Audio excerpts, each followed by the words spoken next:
To all of you આપ બધાનું સ્વાગત છે આજના નવા વિડીયોમાં। આજે આ સિંધુ નદીનો પાર્ટ 2 છે। પાર્ટ 1 ની અંદર આપણે કઈ નદી છે જે 4 નદી હતી તે ક્યાંથી નીકળી અને ક્યાં ગઈ એટલે કે કયા પર્વતમાળાની વચ્ચેથી નીકળી એના વિશે આપણે વાત કરી ચૂક્યા છે। આઈ એમ સોરી કે આજે આ થોડુંક મોડું થઈ ગયું છે। મેં એક વિડીયો ઉતાર્યો હતો પણ ખબર નહીં શું થયું તો કે ગેલેરીની અંદર છે એ આવ્યો જ નહીં। ખબર નહીં કે કઈ શું પણ કઈ પ્રોબ્લેમ થઈ ગયો કે આવ્યો નહીં, એના માટે આપ બધાને સોરી। તો આજે આપણે શરૂ કરવાના છીએ કે સિંધુ નદીનો પાર્ટ 2 છે એની અંદર સિંધુ નદી છે અને કઈ કઈ સહાયક નદી મળે છે અને તેની અંદર કયા કયા દુઆબ રચાણા છે એની અંદર। અને આ દુઆબ છે એને હું સરળમાં સમજાવવાની છેલ્લે તમને કોશિશ કરીશ કે કયા દુઆબ કેવી રીતે યાદ રાખવા। એક ટ્રીક છે એ ટ્રીક સમજાવવાની કોશિશ કરીશ। તો વિડીયોને લાસ્ટ સુધી જોતા રહેજો અને જો વિડીયો પસંદ આવે તો વિડીયોને લાઈક કરજો, શેર કરજો અને ચેનલને સબસ્ક્રાઇબ કરજો તાથી આવા જ વિડીયો તમને મળતા રહે। હવે વાત કરીએ તો કે સિંધુ નદીની કોઈ પણ મેં તમને દર વખતે કહું છું કે કોઈ પણ નદી ભણતા હોય તો આપણને એની લંબાઈ કેટલી છે ને એ ખબર હોવી જોઈએ। તો સિંધુ નદી છે એ કેટલી લંબાઈ છે એની તો કે 3180 કિલોમીટર છે એ સિંધુ નદીની લંબાઈ છે। એટલે કે ક્યાંથી નીકળે છે અને ક્યાં પૂરી થાય છે તે વચ્ચેનું અંતર છે એ 3180 કિલોમીટર નું છે। તેની લંબાઈ 3180 કિલોમીટર છે। હવે સિંધુ નદીની સૌથી લાંબી સહાયક નદી કઈ છે તો કે ચિનાબ નદી છે। કઈ નદી છે? સિંધુ નદીની સૌથી લાંબી સહાયક નદી છે ને એ ચિનાબ નદી છે। હવે સિંધુ નદી ક્યાંથી નીકળે છે તો કે ડેમ ચોક પાસે, માનસરોવરની પાસે જે ડેમ ચોક છે ત્યાંથી સિંધુ નદી નીકળે છે। તેનું ઉદ્ગમ સ્થાન છે। હવે તેની ઉપરની બાજુ એટલે કઈ બાજુ થઈ? જમણી બાજુ। અને નીચેની બાજુ એટલે કઈ બાજુ થઈ તો કે ડાબી બાજુ। તો આપણે પેલા વાત કરશું કે તેની ઉપરની બાજુની જે સહાયક નદીઓ છે તે કઈ કઈ છે તો કે પહેલી જ જે સહાયક નદી છે એ રેમો ગ્લેશિયર એટલે કે રેમો હિમનદમાંથી નીકળે છે। તેનું નામ છે શ્યોક નદી અને લેહ ઓફ લદ્દાખની બાજુમાં શ્યોક નદી તેનું નામ છે, લેહ ઓફ લદ્દાખ છે।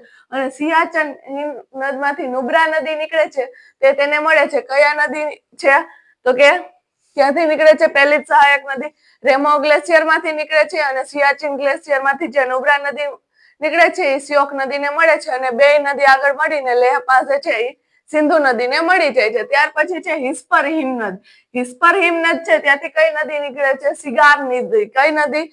સિગાર નદી। હિસ્પર હિમનદ માંથી સિગાર નદી છે એ સિંધુ નદીને મળે છે। ત્યાર પછી છે ગિલગિત નદી જે નીકળે છે તેને હુંજા નદી મળે છે। ગિલગિત ને કઈ નદી મળે છે તો કે હુંજા નદી મળે છે અને તે આગળ જતા તે સિંધુ નદીને મળી જાય છે। ત્યાર પછી પાકિસ્તાનની અંદર કઈ નદી સિંધુ નદીને મળે છે તો કે કાબુલ નદી છે એ સિંધુ નદીને મળે છે।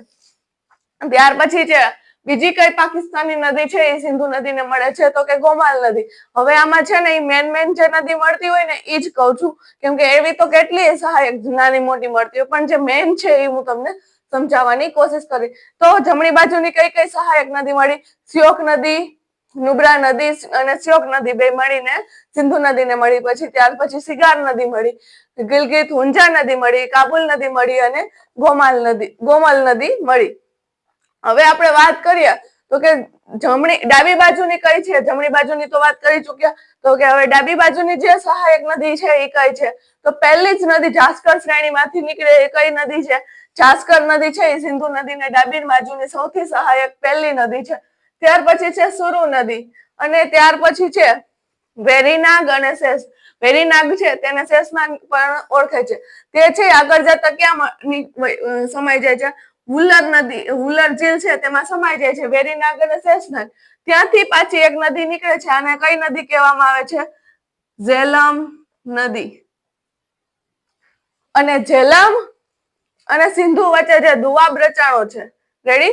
વેરીનાગ જે આગળ જતા હુલર ઝીલ ને મળે છે અને હુલર ઝીલ માંથી જે ઝેલમ નદી નીકળે છે એ આગળ જતા ઝેલમ અને સિંધુ નદી વચ્ચે જે દુઆબ રચાણો છે અને કયો દુઆબ નામે ઓળખાય છે?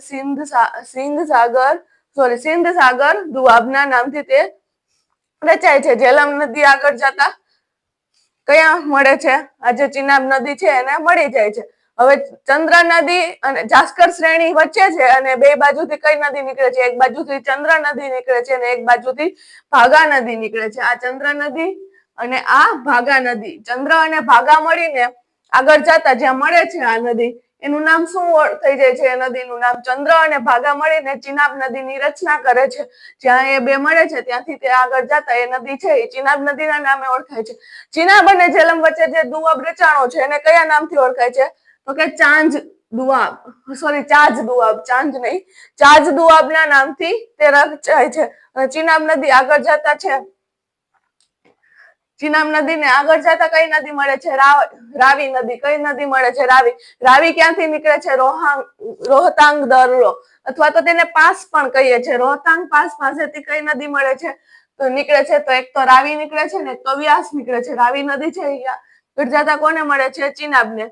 અને રાવી અને ચિનાબ વચ્ચે જે દુઆબ રચાણો તેને કયો દુઆબ કહે છે? રચના દુઆબ કહેવામાં આવે છે. કયો દુઆબ કહેવામાં આવે છે? રચના દુઆબ. બરોબર છે. ત્યાર પછી છે રોહતાંગ પાસેથી કઈ નદી નીકળે છે? તો કે બ્યાસ નદી. રોહતાંગ દરા પાસેથી એક તો કઈ આપણે એક્ઝામમાં પૂછે છે કે રોહતાંગ દરો છે એની પાસેથી કઈ બે નદી નીકળે છે? તો એક તો રાવી નદી નીકળે છે અને બીજી છે એ વ્યાસ નદી નીકળે છે. તો આ વ્યાસ નદી છે, બરોબર છે, એ કોને મળે છે? સતલજ ને. અને વ્યાસ અને રાવી વચ્ચે જે દુઆબ છે એને કયું દુઆબ નામે ઓળખાય છે? તો કે બારી દુઆબ ના નામેથી તે ઓળખાય છે. વ્યાસ એટલે કે વ્યાસ અને રાવી નદીના વચ્ચેથી જે દુઆબ રચાય છે તે કયા નામથી ઓળખાય છે? બારી. હવે આગળ જતા જે રોહતાંગ પાસેથી વ્યાસ નદી નીકળે છે આગળ જતા સતલજ ને મળે છે. અને જે જગ્યાએ મળે છે તેને કયા નામથી ઓળખાય છે? હરિકેન ના નામથી ઓળખાય છે. અને હરિકેન માંથી કઈ એક મેઇન ચેનલ, સૌથી મોટી કેનાલ નીકળે છે કઈ છે? આઈજીસી, ઇન્દિરા ગાંધી ચેનલ. એને આઈજીસી કહેવાય છે, એટલે કે ઇન્દિરા ગાંધી કેનાલ. અને ઇંગ્લિશમાં તેને ઇન્દિરા ગાંધી ચેનલ ના નામે પણ ઓળખીએ છીએ. હવે આ સતલજ નદી આમથી આવે છે અને સતલજ અને વ્યાસ ની વચ્ચે જે દુઆબ રચાય છે એને કયા નામથી ઓળખાય છે? બિસ્ટ દુઆબ. કયો દુઆબ? બિસ્ટ દુઆબ.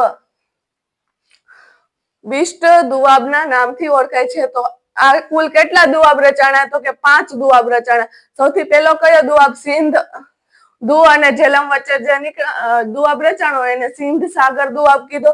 ઝેલમ અને ચિનાબ વચ્ચે જે દુઆબ રચાણો એને ચાજ દુઆબ કીધો. ચિનાબ અને રાવી વચ્ચે જે દુઆબ રચાણો તેને રચના દુઆબ કીધો.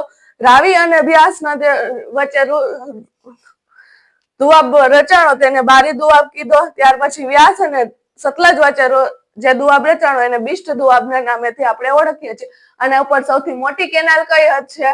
તો કે આઈજીસી એટલે કે ઇન્દિરા ગાંધી ચેનલ.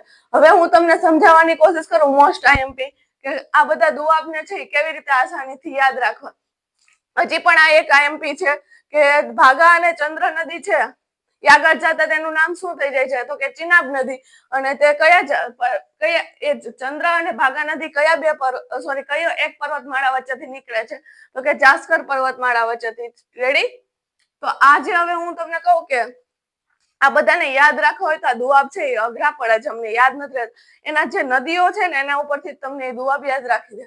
આ સિંધ સાગર ને રાખવાની કોઈ ટ્રીક નથી. સિંધ સાગર બાંધ દુઆબ છે એ તમારે યાદ જ રાખવો પડે. ત્યાર પછી શું છે? ચાજનું. તો ચા બરાબર શું થઈ ગયું? ચિનાબ. રેડી? અને જ બરાબર ઝેલમ. ચા બરાબર ચિનાબ અને જ બરાબર ઝેલમ. ત્યાર પછી છે રચના. રચના રા બરાબર રાવી અને ચના બરાબર ચિનાબ. રેડી? એ કઈ બે રચના કેના વચ્ચે છે? તો કે ચિનાબ અને રાવી વચ્ચે. તો રચના રા બરાબર રાવી અને ચના બરાબર ચિનાબ. ચા બરાબર ચિનાબ અને જ બરાબર ઝેલમ. રેડી? ત્યાર પછી છે બારી. બા બરાબર વ્યાસ. કેમ કે વ્યાસ હિન્દીમાં બ્યાસ ના નામે ઓળખાય છે, બ્યાસ નદી. તો બા બરાબર વ્યાસ અને રા બરાબર રાવી. ત્યાર પછી છે બિસ્ટ. બિસ્ટ તો કે બિસ્ટ બરાબર વ્યાસ એટલે કે વ્યાસ અને એસટી બરાબર સતલજ. તો આઈ હોપ મેં તમને છે આ ટ્રીક પણ સમજાવવાની કોશિશ કરી, તમને સમજાણી હશે. જો વિડીયો પસંદ આવ્યો હોય તો વિડીયોને લાઈક કરો, શેર કરો અને ચેનલને સબસ્ક્રાઇબ કરો. તેથી આવા જ વિડીયો આપને મળતા રહે. મળીએ નવા વિડીયોમાં. ત્યાં સુધી તમારું બધાનું ખૂબ ખૂબ આભાર. ભણતા રહો, લડતા રહો તમારા લક્ષ્ય ઉપર. Thank you so much.